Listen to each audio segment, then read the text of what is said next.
आइए शुरू करते हैं न्यूज पथ पर सफर और सबसे पहले आपको दिखाते हैं ऐसी तस्वीरें जिनका जिक्र सरेराह है। ये तस्वीरों में भी है और सुर्खियों में भी है। सोशल मीडिया पर आपको ये मिल जाएंगी और इनसे आपका बाखबर होना बेहद जरूरी है क्योंकि चौराहे पर इन्हीं की चर्चा है और चर्चा 33 फीट लंबा और 210 टन वजनी शिवलिंग की भी। देखिए, दुनिया का सबसे बड़ा शिवलिंग बिहार में उस जगह पर पहुंच चुका जहां इसकी स्थापना के साथ ही प्राण प्रतिष्ठा होनी है। 33 फीट लंबा और 210 टन वजनी ये विशाल शिवलिंग तमिलनाडु के महाबलीपुरम से चलकर जब चंपारण की धरती पर पहुंचा, वैसे ही पूरा वातावरण हर हर महादेव के जयकारों से गुंजायमान हो गया। बड़ी संख्या में श्रद्धालु इस विशाल शिवलिंग का दर्शन करने उमड़ने लगे। 96 पहियों वाले विशेष ट्रक के जरिए सड़क मार्ग से बिहार लाए गए इस शिवलिंग को पूर्व चंपारण के केसरिया में विराट रामायण मंदिर परिसर में स्थापना की जाएगी। 17 जनवरी को पीठ पूजा, हवन और विधि विधान के साथ स्थापना के बाद शिवलिंग की प्राण प्रतिष्ठा की जाएगी। देश में जगह जगह देशभक्ति के रंग बिखरे दिखाई पड़ रहे हैं। देश की राजधानी दिल्ली में कड़ाके की ठंड के बीच 26 जनवरी को होने वाली गणतंत्र दिवस परेड को लेकर जवान लगातार रिहर्सल कर रहे हैं।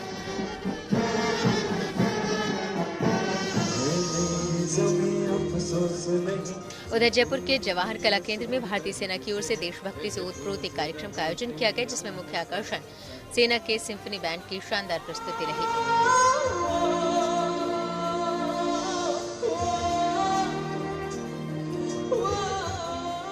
देशभक्ति गीतों और मधुर धुनों ने पूरे सभागार को राष्ट्रप्रेम की भावना से भर दिया। कार्यक्रम में बड़ी संख्या में सेना के जवानों के परिजन भी मौजूद रहे, जिन्होंने इस कार्यक्रम को देखकर सेना के प्रति और ज्यादा सम्मान और गर्व महसूस किए जाने की बात कही।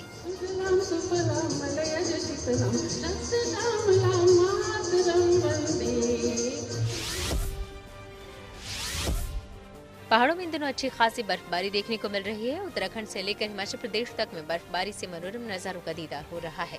उत्तराखंड के रुद्रप्रयाग में बर्फ की फुहारें ऐसे बरसती हुई नजर आए जिसे देखकर अद्भुत आनंद महसूस किया जा सकता है। बर्फबारी से केदारनाथ धाम में एक अलग ही छटा बिखरी हुई नजर आ रही है। यहाँ सब कुछ बर्फ की आगोश में समाया हुआ नजर आ रहा है।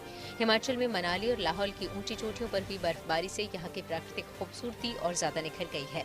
सोलंग घाटी में हुई बर्फबारी से यहाँ पर्यटकों के चेहरे खिले खिले नजर आ रहे हैं। सब यहाँ इसका पूरा आनंद उठाते नजर आ रहे।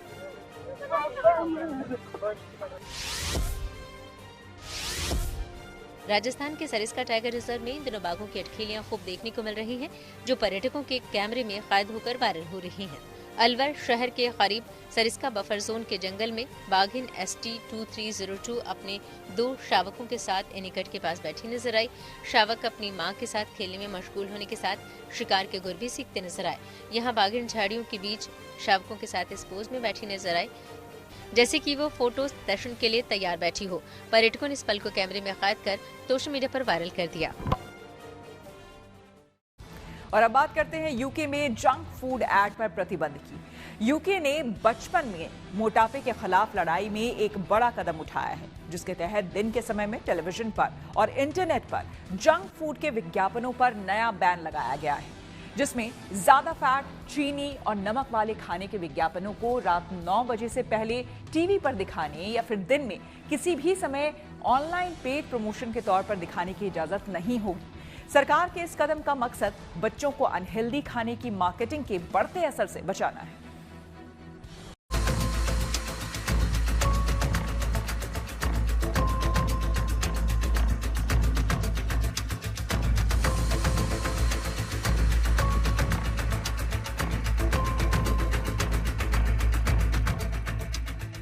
जब भी आप टीवी देखते होंगे तब आपके टीवी पर काफी सारे जंक फूड के विज्ञापन आते होंगे, लेकिन अब ब्रिटेन में ऐसा नहीं होगा। ब्रिटेन में अब रात 9 बजे से पहले टीवी पर जंक फूड के विज्ञापन नहीं आएंगे। साथ ही ऑनलाइन प्लेटफॉर्म पर भी ऐसे विज्ञापनों की पूरी तरह मनाही हो गई है। खबर के मुताबिक ये नियम उन खाद्य पदार्थों पर लागू होंगे जिनमें फैट, चीनी और नमक की मात्रा ज्यादा होती है। यूके की संस्था ASA यानी एडवर्टाइजिंग स्टैंडर्ड्स अथॉरिटी इन नियमों को लागू करेगी। बताया गया है कि कुल 13 कैटेगरी के प्रोडक्ट्स के विज्ञापन अब टीवी पर रात 9 बजे से पहले या नहीं दिखाए जा सकेंगे। इनमें चॉकलेट, मिठाइयाँ, चिप्स, पिज्जा, आइसक्रीम और कोल्ड ड्रिंक्स जैसी चीजें शामिल हैं। ये कदम सरकार की उस मुहिम का हिस्सा है जिसमें बच्चों में बढ़ते मोटापे की दर को कंट्रोल करने पर जोर दिया जा रहा है। इससे हर साल बच्चों के आहार से करीब 7.2 अरब कैलोरी कम होगी। सरकार ने ये भी बताया कि इंग्लैंड में कैसे बच्चों में मोटापा बढ़ रहा है। स्वास्थ्य मंत्रालय का कहना है कि इससे मोटापे से जूझ रहे बच्चों की संख्या में 20,000 की कमी आएगी। प्राइमरी स्कूल में दाखिला लेने वाले बच्चों में से आमतौर पर 22% से ज्यादा बच्चे मोटापे का सामना कर रहे हैं और यह आंकड़ा 11 साल की उम्र में पहुंचते पहुंचते 1/3 से भी ज्यादा हो जाता है। साथ ही ब्रिटेन में 5 से 9 साल की उम्र के छोटे बच्चों के अस्पताल में भर्ती होने का प्रमुख कारण दांतों की सड़न है। स्थानीय प्रशासन को ये अधिकार दिया गया है कि वो स्कूलों के बाहर फास्ट फूड दुकानों को खुलने से रोक सकें। सरकार का कहना है कि सबूत दिखाते हैं कि विज्ञापन बच्चों के खाने के समय और पसंद को प्रभावित करते हैं। ब्रिटेन के स्वास्थ्य मंत्री एशले डाल्टन ने कहा, रात 9 बजे से पहले जंक फूड के विज्ञापनों पर रोक और ऑनलाइन पेड विज्ञापनों पर पूर्ण प्रतिबंध लगाकर हम बच्चों को सेहत के लिए नुकसानदायक खाने पीने की चीजों के सेवन से बचाएंगे। इससे माता पिता और बच्चों के लिए स्वस्थ विकल्प चुनना आसान हो जाएगा। हम नेशनल हेल्थ सर्विस को केवल बीमारी का इलाज करने वाली संस्था बनाने के बजाय बीमारी को रोकने की दिशा में कदम उठा रहे हैं ताकि लोगों का स्वास्थ्य ठीक रहे और जरूरत पड़ने पर NHS उनकी मदद कर सके। स्वास्थ्य विभाग का दावा है कि रिसर्च से पता चलता है कि विज्ञापन बच्चों की खाने की आदतों को प्रभावित करते हैं। इससे बचपन में ही उनके खाने की कुछ पसंद बन जाती है और मोटापे से संबंधित बीमारियों का खतरा बढ़ जाता है। यूके में बच्चों को टारगेट करके जंक फूड के विज्ञापन या एड्स पर जो रोक लगी है उसका असर छोटा नहीं बल्कि लंबे समय तक गहरा हो सकता है। सबसे पहला कि बच्चे के फूड चॉइसेस पर इस पे सीधा असर करता है। बच्चे कैसे हैं? बच्चे दिमाग से विज्ञापनों पर बहुत जल्दी इन्फ्लुएंस हो जाते हैं। अब रोज जब बच्चा टीवी पर, मोबाइल पर, होर्डिंग्स पर बर्गर, चिप्स, चॉकलेट्स या शुगरी ड्रिंक्स देखना बंद कर देंगे तो उनकी क्रेविंग धीरे धीरे अपने आप कम हो जाएगी। दूसरा, पेरेंट्स पर प्रेशर कम होगा। आज का पेरेंट्स सबसे ज्यादा स्ट्रगल इस बात करता है कि बच्चा एड देखकर वही खाने की जिद क्यों करते रहता है। एड्स जब कम होंगे तो मुझे वही चाहिए वाला कॉन्फ्लिक्ट भी कम हो जाएगा। और तीसरा और सबसे इंपॉर्टेंट चीज जो है कि ओबेसिटी, डायबिटीज, डेंटल प्रॉब्लम, ये सारी जो लाइफस्टाइल डिजीजेस हैं, इनका रिस्क भी धीरे धीरे घटता रहेगा। ब्रिटेन की ओबेसिटी हेल्थ अलायंस की कार्यकारी निदेशक कैथरीन जेनर ने कहा, ये बच्चों को अनहेल्दी खाने पीने की चीजों के विज्ञापन से बेहतर तरीके से बचाने की दिशा में एक स्वागत योग्य कदम है।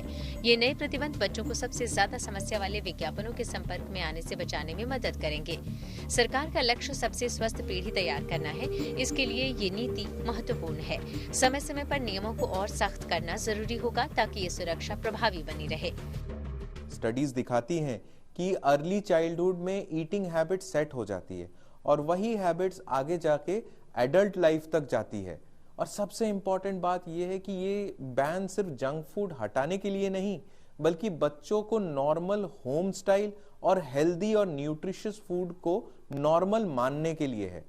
अगर यूके ये कर सकता है तो हमारा देश क्यों नहीं? यूके को ये कदम दिखाता है कि पॉलिसी लेवल पर अगर सही डिसीजंस लिए जाएं तो अगला जनरेशन को बिना लेक्चर दिए हम हेल्दी फूड खिला सकते हैं।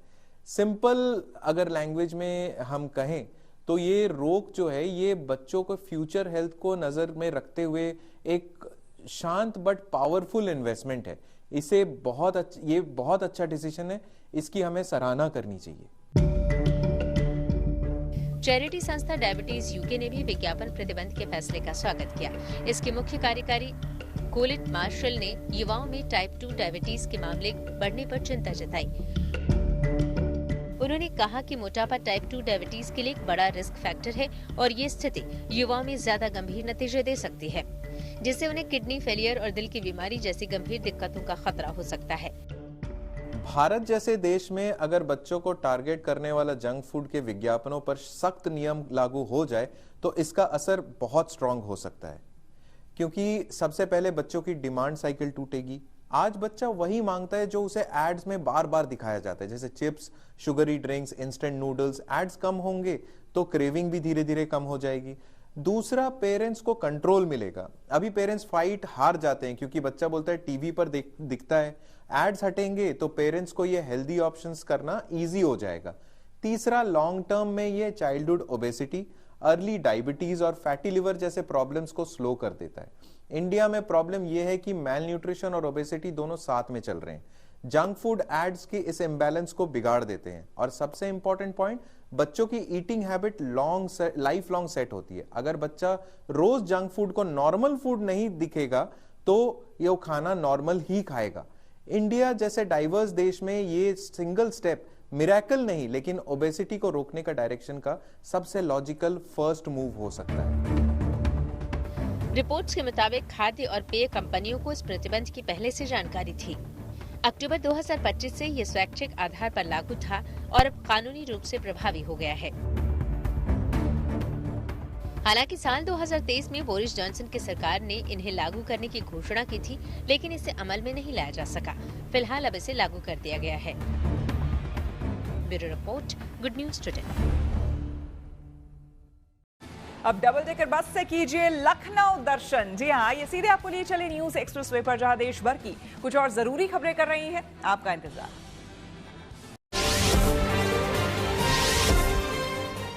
देश में स्वच्छ परिवहन को बढ़ावा देने के लिए केंद्रीय मंत्री प्रहलाद जोशी और नितिन गडकरी सड़क पर साथ साथ नजर आए। दोनों ने हाइड्रोजन कार की सवारी की। इस दौरान प्रहलाद जोशी ड्राइविंग करते नजर आए। उन्होंने नितिन गडकरी को अपनी हाइड्रोजन कार में बैठाकर उन्हें घर तक छोड़ा। नितिन गडकरी ने सोशल मीडिया पर इसका वीडियो शेयर करते हुए प्रहलाद जोशी को नई हाइड्रोजन कार लेने पर बधाई दी। उन्होंने कहा कि हाइड्रोजन कारें स्वच्छ और टिकाऊ परिवहन का भविष्य है, जिससे प्रदूषण और ईंधन आयात पर निर्भरता घटेगी। लखनऊ में लखनऊ दर्शन इलेक्ट्रिक डबल डेकर बस सेवा का शुभारंभ किया गया। इस मौके पर पर्यटन एवं संस्कृति मंत्री जयवीर सिंह ने 1090 चौराहे से बस को हरी झंडी दिखाकर रवाना किया। ये सेवा 7 जनवरी से आम लोगों और पर्यटकों के लिए शुरू होगी। इसकी बुकिंग यूपीएसटीडीसी की साइट से ऑनलाइन होगी। इसके अलावा सैलानी यात्रा स्थल से ऑफलाइन भी टिकट ले सकेंगे। पेपर टिकट में तुलसी का बीज दिया जा रहा है, जिसे यात्री अपने घर में बो सकते हैं। वयस्कों के लिए किराया 500 रूपए और बच्चों के लिए 400 रूपए रखा गया है। 31 जनवरी तक टिकट बुकिंग पर 10% की छूट भी दी जाएगी। यात्रियों को अपनी सुविधा अनुसार टूर पैकेज चुनने का विकल्प भी मिलेगा। मुंबई में डब्बा वालों के लिए खास पहल की गई। यहाँ स्पेशल हेल्थ प्लान के तहत 500 से ज्यादा डब्बा वालों की फ्री में कैंसर की जांच की गई। प्रिवेंटिव हेल्थ केयर को बढ़ावा देने के मकसद से इस कार्यक्रम का आयोजन किया गया था। आयोजकों के मुताबिक अगर किसी में कैंसर के लक्षण दिखाई देते हैं या परिणाम पॉजिटिव आते हैं तो उन्हें इलाज और मार्गदर्शन के लिए मुंबई के अस्पतालों में आगे के परीक्षण उपलब्ध कराए जाएंगे। इसके अलावा जरूरतमंदों को आर्थिक मदद भी दी जाएगी। पश्चिम बंगाल में विश्व प्रसिद्ध गंगा सागर मेले की तैयारी तेज हो गई। मकर संक्रांति के पावन पर्व पर लगने वाले इस बड़े धार्मिक मेले में श्रद्धालुओं की सुरक्षा के लिए चाक चौबंद व्यवस्था की जा रही है। जगह जगह सीसीटीवी कैमरे लगाए गए हैं। मेला क्षेत्र में कंट्रोल रूम बनाया गया है, जिससे पूरे मेले पर नजर रखी जा सकेगी। गंगा सागर मेला कुंभ मेले के बाद भारत का दूसरा सबसे बड़ा धार्मिक मेला माना जाता है। पश्चिम बंगाल के सागर द्वीप पर गंगा और बंगाल की खाड़ी के संगम पर हर साल इस धार्मिक मेले का आयोजन होता है। गंगा सागर में स्नान कर यहाँ बने कपिल मुनि के मंदिर में पूजा का खास महत्व है। इस मंदिर में राजा सागर कपिल मुनि और गंगा की गोद में भागीरथ की मूर्ति भी स्थापित है।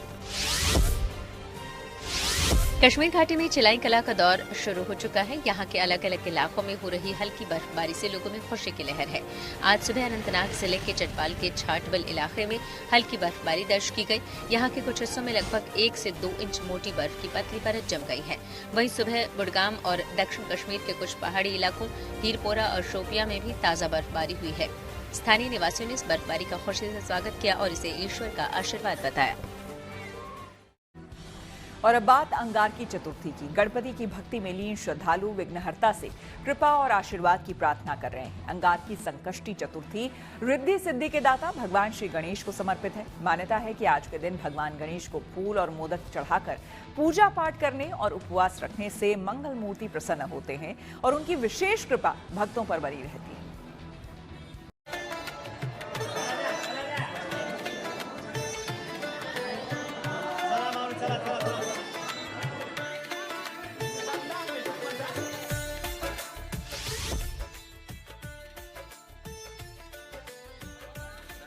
अंगारकी चतुर्थी के मौके पर गणेश मंदिरों में भक्तों का सैलाब उमड़ पड़ा है।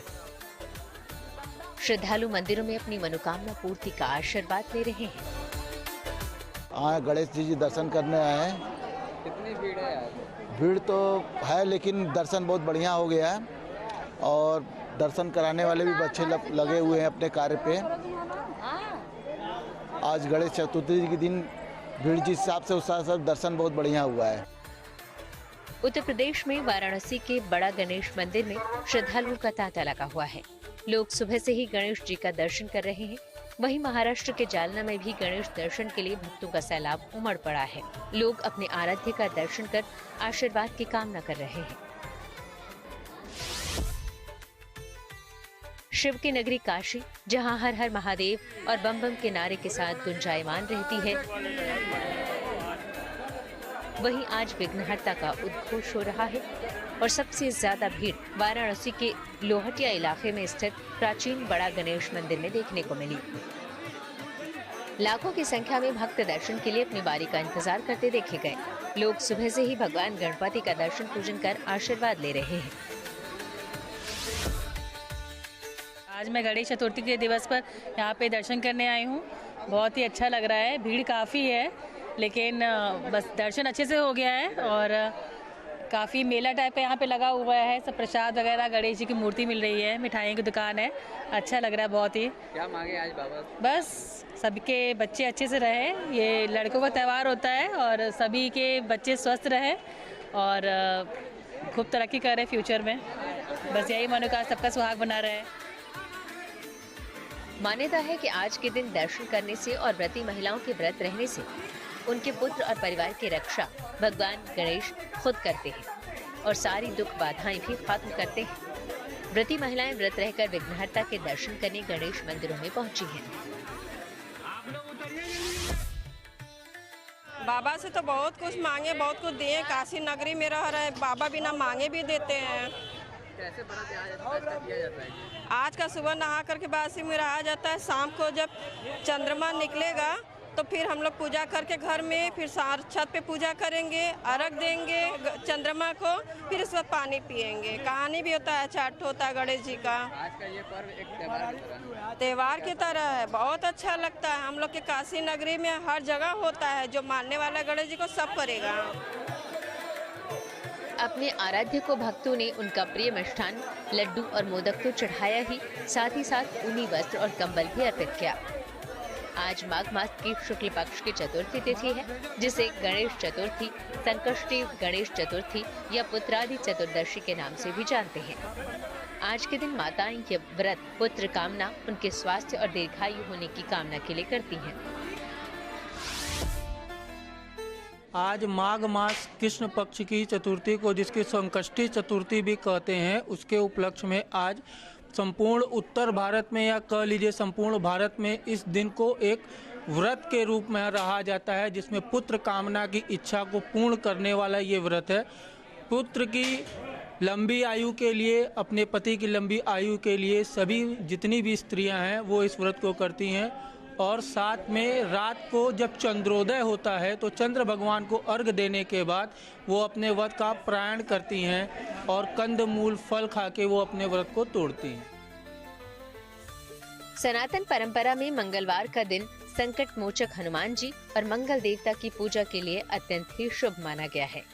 लेकिन जब इसी मंगलवार के दिन संकष्टी चतुर्थी पड़ती है तो उसे अंगारकी चतुर्थी के नाम से जाना जाता है। संकष्टी चतुर्थी के दिन रिद्धि सिद्धि के दाता भगवान श्री गणेश जी की पूजा का विधान है। आज पुत्र की कामना करने वाली जो स्त्रियां होती हैं उनको देखते हुए ये श्रृंगार पुत्रादि एकादश, पुत्रादि चतुर्दशी के भी रूप में माना जाता है। इसलिए बाबा का ये बृहद श्रृंगार किया जाता है और जितनी भी व्रती महिलाएं होती हैं वो आज बाबा का दर्शन करती हैं और अपने आप को कृतार्थ करती हैं। आज बाबा को भोग में देखा जाए तो बाबा को जो नित्य भोग लगता है वही भोग आज भी लगता है, लेकिन आज के दिन आपका पहाड़ पर्वत, जैसे कि लड्डू का जो पहाड़ होता है, जब पुत्र पैदा हो जाता है उसके बाद यहाँ पर लड्डू का पर्वत चढ़ाने की एक परंपरा है, जिसमें तिल और बेसन के लड्डू और आपके जो नॉर्मल लड्डू होते हैं, मोतीचूर के लड्डू, सबका भोग लगता है आज बाबा को। अंगार की संकष्टी चतुर्थी के मौके पर जालना जिले के प्रसिद्ध महागणपति मंदिर में श्रद्धालुओं की भारी भीड़ उमड़ पड़ी है। नए वर्ष की ये पहली अंगार की चतुर्थी होने के कारण देर रात से ही भक्त भगवान गणेश के दर्शन के लिए मंदिर परिसर में पहुंचने लगे। महाराष्ट्र के 3.5 शक्तिपीठों में से एकमात्र संपूर्ण शक्तिपीठ के रूप में जाना जाने वाला राजूर महागणपति मंदिर का विशेष धार्मिक महत्व है। यहाँ साल भर भक्तों की आवाजाही बनी रहती है, लेकिन संकष्टी चतुर्थी और विशेष रूप से अंगारकी चतुर्थी के दिन दर्शन के लिए श्रद्धालुओं की संख्या कई गुना बढ़ जाती है। इस अंगारकी चतुर्थी के पावन अवसर पर राजूर के गणपति मंदिर में सुबह से ही भक्तों की लंबी कतारें देखने को मिल रही हैं। भक्त गणपति के दर्शन के लिए घंटों लाइन में खड़े रहकर श्रद्धा और भक्ति भाव से पूजा अर्चना कर रहे हैं। भारी भीड़ को देखते हुए मंदिर प्रशासन ने सुरक्षा के विशेष इंतजाम किए हैं ताकि श्रद्धालुओं को असुविधा न हो। पूरे मंदिर परिसर में गणपति बाप्पा मोरया के जयघोष से भक्तिमय वातावरण बना हुआ है और श्रद्धालु बाप्पा के दर्शन कर अपने परिवार की सुख समृद्धि की कामना कर रहे हैं। महाराष्ट्र के जालना से गौरव साले के साथ वाराणसी से Roshan Jaiswal, good news today. News पथ पर आगे है धन बाजार, जहां शेयर बाजार से लेकर कारोबार तक की सभी अहम खबरें होती हैं। इसका सीधा रिश्ता आपकी आमदनी आपकी जेब से होता है। तो तेज रफ्तार खबरों के बीच ये जरूरी खबरें छूट न जाए, इसलिए सीधे आपको लिए चलते हैं धन बाजार। हफ्ते के दूसरे कारोबारी दिन शेयर बाजार में गिरावट देखने को मिली। मंगलवार को सेंसेक्स 376 अंक लुढ़ककर 85,063 पर बंद हुआ। वहीं निफ्टी भी 72 अंक फिसला, ये गिरकर 26,179 पर आ गया। सोने चांदी की कीमतों में तेजी रही। मंगलवार को दिल्ली सराफा बाजार में सोना 1100 रुपए महंगा हुआ। इसके साथ ही दिल्ली में 10 ग्राम सोने की कीमत बढ़कर 1,41,500 रुपए हो गई। वहीं चांदी भी 7,000 रुपए ऊपर चढ़ी। अब दिल्ली में 1 किलो चांदी की कीमत बढ़कर 2,51,000 रुपए पर पहुंच गई। डॉलर के मुकाबले रुपए को मजबूती मिली। मंगलवार को रुपया 14 पैसे ऊपर चढ़ा। इस तरह 1 डॉलर के मुकाबले रुपए की कीमत 90 रुपए 16 पैसे हो गई। महिंद्रा ने भारत में अपनी नई एसयूवी XUV 7XO को लॉन्च कर दिया। इसकी शुरुआती कीमत करीब 13.5 लाख रुपए रखी गई है। हालांकि ये शुरुआती कीमत केवल पहले 40,000 ग्राहकों के लिए ही मान्य है। लॉन्च के साथ इस कार की बुकिंग भी शुरू हो गई है। आप 21,000 देकर इसकी बुकिंग कर सकते हैं। इस कार का सबसे बड़ा आकर्षण इसका इंटीरियर है। इसमें पहली बार 3 स्क्रीन वाला डैशबोर्ड दिया गया है। इसमें एक स्क्रीन डिजिटल डिस्प्ले है जो कि ड्राइवर के लिए है, एक बड़ी सेंट्रल टच स्क्रीन इंफोटेनमेंट के लिए है और एक अलग स्क्रीन फ्रंट पैसेंजर के लिए। न्यूज पथ के सफर में अब सोशल अड्डा का रुख करते हैं, जहां आज बात होगी पब्लिक प्लेस पर थूकने वालों के खिलाफ शुरू किए गए अभियान की। यह अभियान बिहार की राजधानी पटना में शुरू किया गया है। पटना म्यूनिसिपल कॉरपोरेशन ने शहर को साफ और सुंदर बनाने के लिए एक सख्त कदम उठाया है। अब शहर में पान, गुटखा और तंबाकू सड़क पर थूकने वालों के खिलाफ कार्रवाई की जाएगी। पटना नगर निगम के अधिकारियों ने बताया कि पब्लिक प्लेस पर थूकने वालों को नगर शत्रु की श्रेणी में रखा जाएगा। अगर कोई भी व्यक्ति सड़क पर थूकते हुए पकड़ा गया तो उसे 500 रुपए का जुर्माना देना होगा। यही नहीं, नगर शत्रु की श्रेणी में डाले गए लोगों की तस्वीर पूरे शहर में बड़े बड़े स्क्रीन पर दिखाई जाएगी। पटना स्मार्ट सिटी लिमिटेड के मैनेजिंग डायरेक्टर और म्यूनिसिपल कमिश्नर यशपाल मीणा के आदेश पर यह अभियान चलाया जा रहा है। म्यूनिसिपल कमिश्नर यशपाल मीणा ने कहा कि सड़क पर थूकने से शहर की स्वच्छता, सुंदरता और पब्लिक हेल्थ पर इसका असर पड़ता है। म्यूनिसिपल कमिश्नर ने माना कि लगातार थूकने से सड़क, फ्लाईओवर समेत दूसरे पब्लिक प्लेस रेड स्पॉट में तब्दील हो गए हैं। कई जगहों पर रोक होने के बावजूद लोग थूकने से बाज नहीं आ रहे हैं। ऐसे में अब सख्त कदम उठाए गए हैं। थूकने वालों पर नजर रखने के लिए Patna integrated command and control centre अहम भूमिका निभा रहा है। पटना शहर में 415 जगहों पर करीब 3,300 सीसीटीवी कैमरे लगाए गए हैं, जो कि कंट्रोल सेंटर से जुड़े हुए हैं।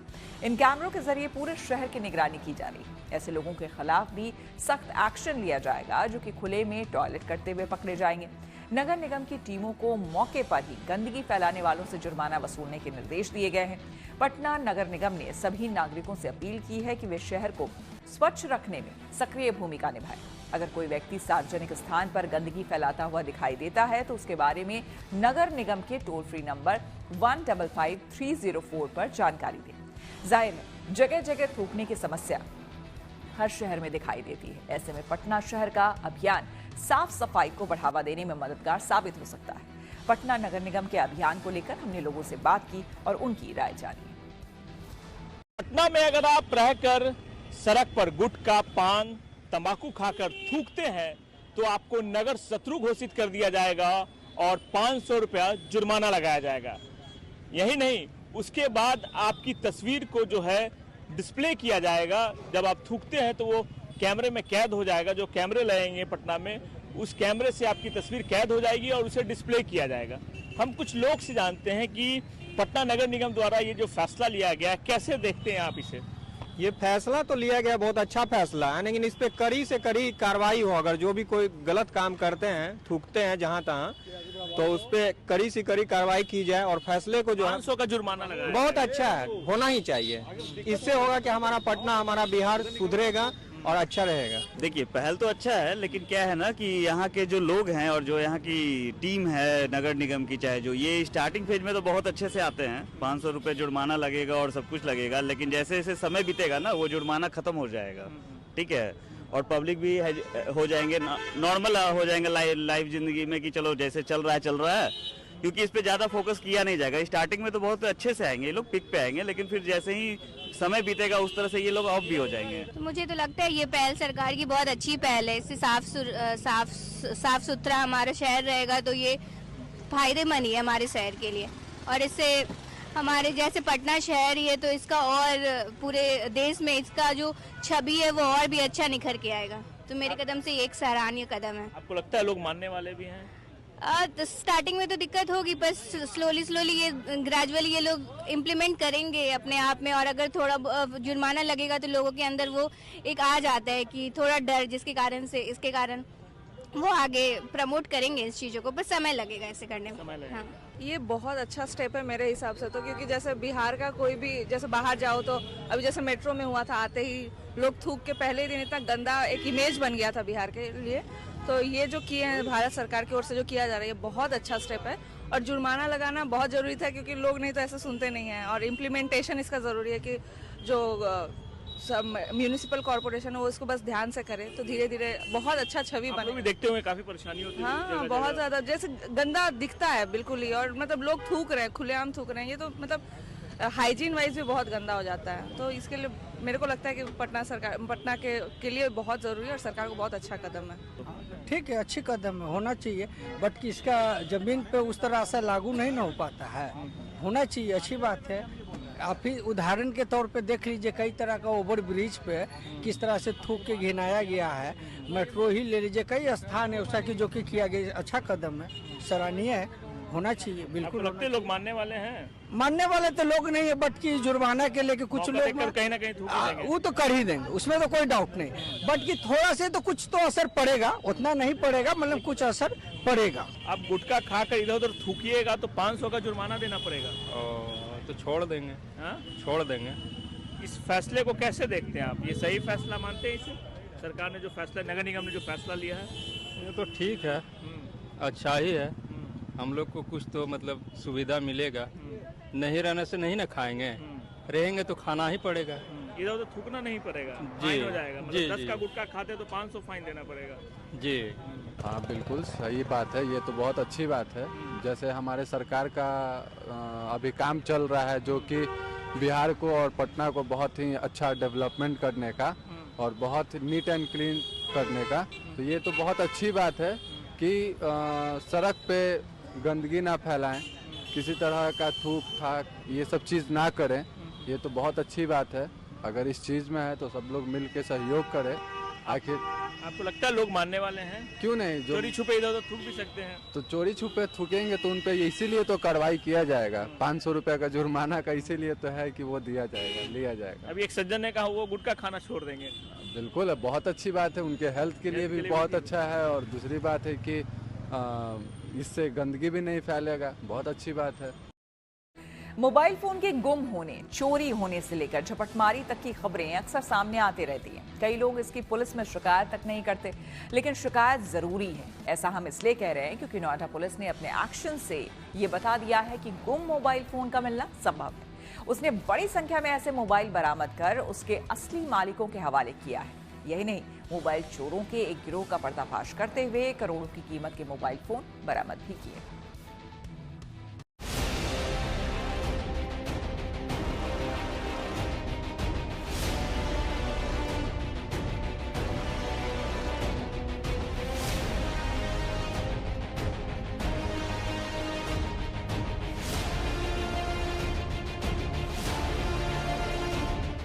आज के समय में अगर किसी का मोबाइल फोन गुम हो जाता है तो उसकी जिंदगी में एक सूनापन सा आ जाता है, क्योंकि आज के समय में मोबाइल फोन जिंदगी की बड़ी जरूरत बन चुका है।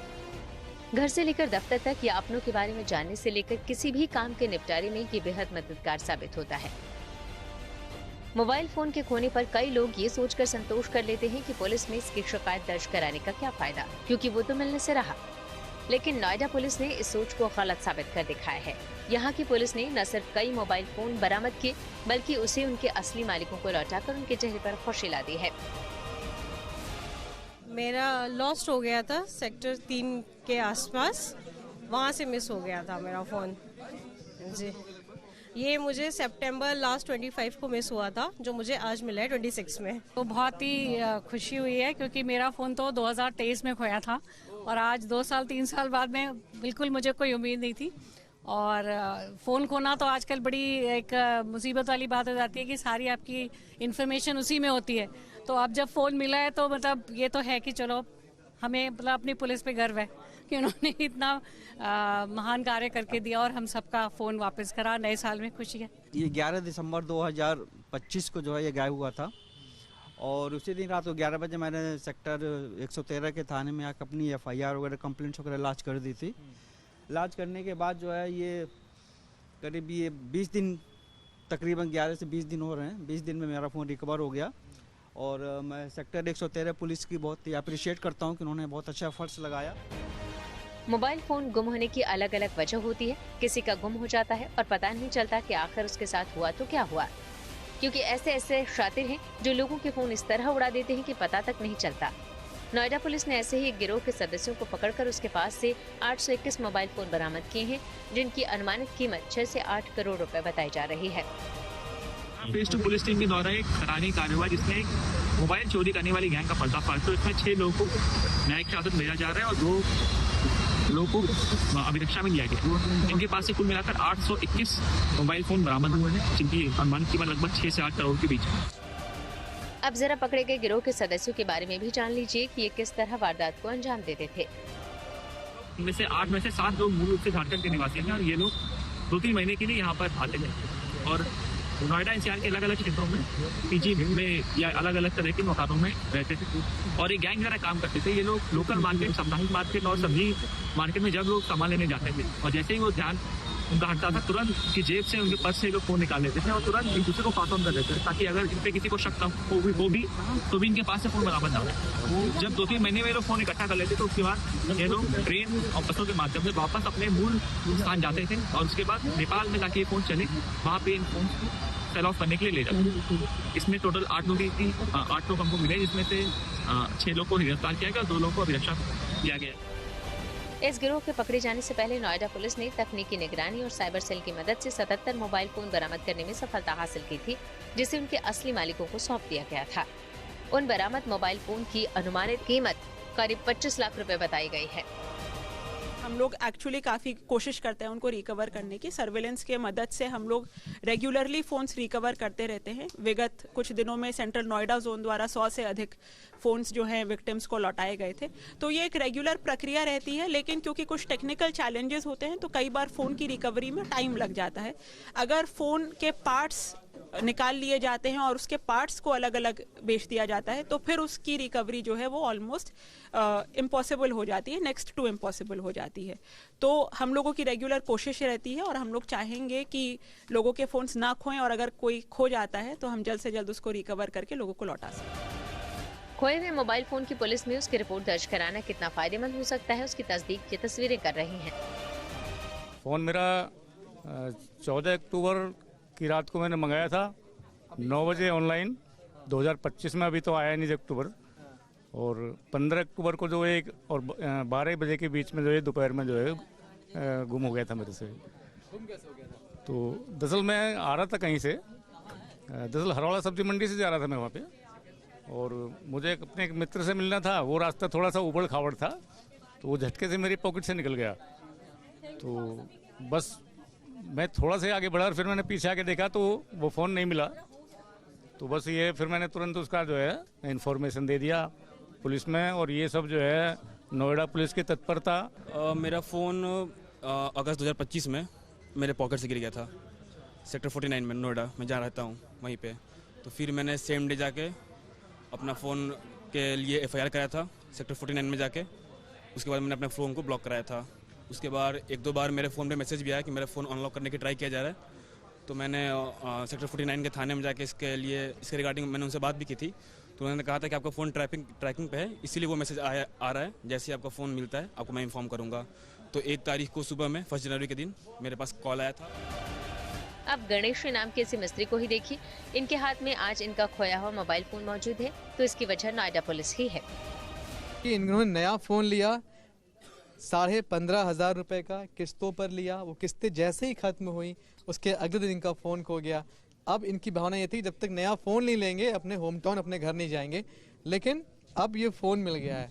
जब कॉल आया कि आपका फ़ोन मिल गया है पुलिस का, आकर ले जाओ, तब मन में क्या है, कितना अच्छा लग रहा था? उस टाइम तो बहुत अच्छा लग रहा था कि हाँ हमारा फ़ोन मिल गया है, जो हमने मेहनत किया था उसका फल हमें मिल रहा है। नोएडा पुलिस ने उन लोगों की सोच को गलत साबित कर दिखाया है जो ये सोचकर गुम मोबाइल फोन की रिपोर्ट दर्ज नहीं कराते कि अब तो वो मिलने से रहा। जब लोगों के खोए हुए फ़ोन उनके हाथों में वापस आए तो हर चेहरे पर एक सुकून था, एक तसल्ली थी। तसल्ली इस बात की भी थी कि उन्होंने पुलिस को जो कंप्लेन दी थी उस पर एक कार्रवाई की गई है।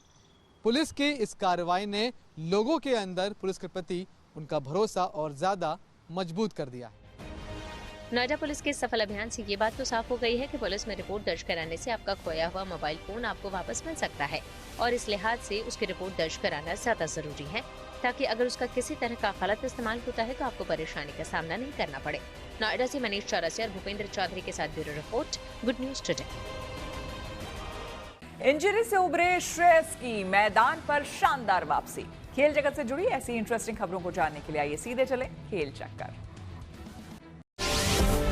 ICC men's T20 world cup का 7 फरवरी से आगाज होगा। विजय हजारे ट्रॉफी में हैदराबाद के बल्लेबाज अमन राव पिराला ने बंगाल के खिलाफ शानदार नाबाद दोहरा शतक जड़ा। राजकोट में खेले गए इस मैच की अपनी इस पारी में उन्होंने 154 गेंदों का सामना करते हुए 13 छक्के और 12 चौके लगाए। खास बात यह है कि अमन ने अपना दोहरा शतक बेहद रोमांचक अंदाज में पूरा किया। पारी की आखिरी गेंद फेंके जाने से पहले वो 194 रन पर थे। इसके बाद आकाशदीप की पारी की आखिरी गेंद पर उन्होंने नाबाद दोहरा शतक लगाने की ऐतिहासिक उपलब्धि हासिल की। इंजरी से उबरने के बाद श्रेयस अय्यर ने मैदान पर जोरदार वापसी की है। विजय हजारे ट्रॉफी के मुकाबले में श्रेयस ने बल्ले से शानदार प्रदर्शन किया। जयपुर में हिमाचल प्रदेश के खिलाफ मैच में श्रेयस ने मुंबई की ओर से कप्तानी पारी खेलते हुए 53 गेंदों में 82 रन बनाए। अपनी पारी के दौरान उन्होंने 10 चौके और 3 छक्के लगाए। इसी के साथ न्यूज पथ में मेरे यानी कि श्वेता झा के साथ फिलहाल इतना ही। देश दुनिया की तमाम पॉजिटिव खबरों के लिए आप देखते रहिए गुड न्यूज टुडे।